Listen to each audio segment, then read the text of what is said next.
almost $1 million in debt, bringing in $200,000 a year. There's a couple. It's a couple in Washington, D.C. They decided to call Dave Ramsey to just get some advice about what's going on. So context on the couple a little bit. The couple is young. They're newly married. They're highly educated. They both have advanced degrees, and they have a decent income combined. So they called Dave Ramsey because they're feeling real pressure, real stress. What are we going to do? And Dave is a great guy. I think he has helped a lot of people. I've known people that have gone through his program and have done very, very, very, very well. But a little more context on the couple. The way they tell the story is that they didn't just start overnight.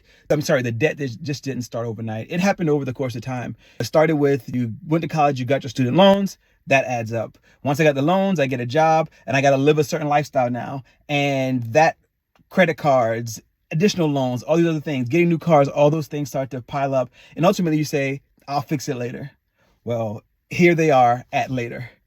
And Dave is no sugarcoat. He says, this is a serious problem. This is impacting your peace. This is impacting all the other things that you want to be in terms of debt free. And he tries to address it. And the way that he addresses it is simply by telling them, first of all, and I agree with this is not a math problem. They understand how much is coming in. They understand how much is going out. They understand the deficit that they're in. Super duper clear.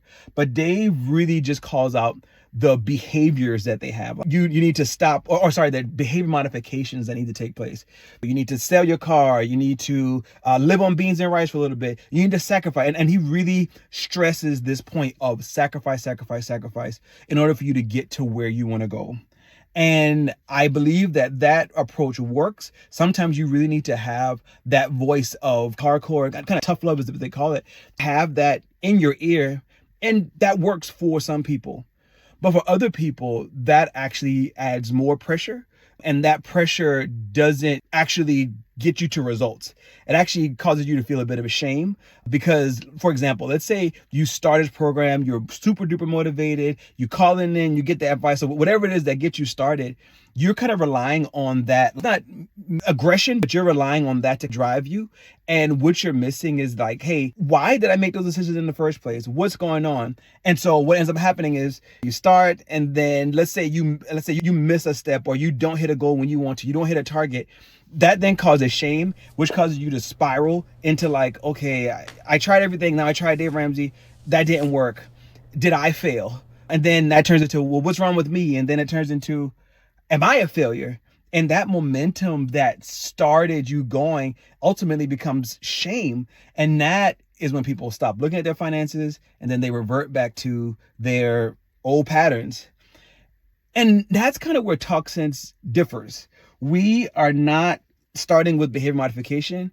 We first want to understand what drives you and allow you to really process what drives you. Why do you make those decisions? And we don't have to, and it's not with shame, it's just with curiosity. Why did you make that decision? What was it? Was it something that said, I have to have a car at this time, or I needed to go to school? If I didn't go to school, somebody would look at me a different way, or my parents would be ashamed of me, or I need this credit card because I need this dress, and you really begin to process where your financial world comes into play within your psychology. Again, what drove the decisions? Are these beliefs something that like maybe came from childhood? And I think that that's something that a lot of people deal with. And I would say that's something that I deal with. But I do want to just call it, that's the difference between TalkSense and your Dave Ramsey. And again, I think there's no villain, there's no ill will. I think that Dave Ramsey does a great job for people that are ready to try to jump in. But if Dave Ramsey's approach has not worked for you, it may not be that his program is broken or that you're broken. It may just be, hey, you need a little more preparing to become ready to actually face your finances, to actually start talking about sacrifice. Because in Dave's approach, sacrifice, again, is a real thing. But sacrifice, in a sense, feels like a punishment. TalkSense, we try to make sacrifice framed as it's intentional. You are in control of money. You have a healthy relationship with money such that you sacrificing isn't this bad thing that's happening to you. It's actually you being intentional about becoming better with your money. So if any of this resonates with you, as always, follow the page. More content is coming out, but we just understand that everybody's facing the same problems, but there are a lot of paths. There are a lot of voices in this space that are saying to do different things. And if those voices have not worked, hey, we're here and we're open and we're ready to work with you. All right. Have a great rest of your day.